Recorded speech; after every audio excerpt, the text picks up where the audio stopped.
சுத்திகரிக்கப்படாத கழிவு நீரை தென்பெண்ணையில் கலக்கும் கர்நாடக அரசை கண்டித்து அன்புமணி ராமதாஸ் ஆர்ப்பாட்டத்தில் ஈடுபட்டார்.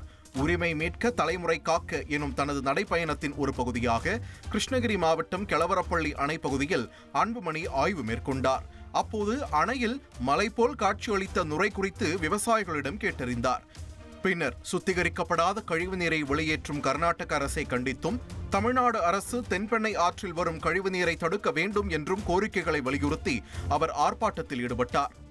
கர்நாடக மாநில கழிவு நீரை தடுத்து நிறுத்து. கர்நாடக அரசு, தமிழக அரசு காப்பாற்று.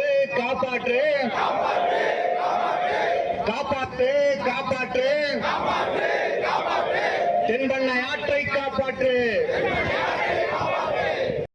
ட்ரெண்ட ஃப்ரெண்ட் ஆக்கிக்கோங்க. தந்தி டிவியின் சப்ஸ்கிரைபர்ஸ் அண்ட் ஃபாலோவர்ஸ் குடும்பத்துல நீங்களும் இணையுங்க.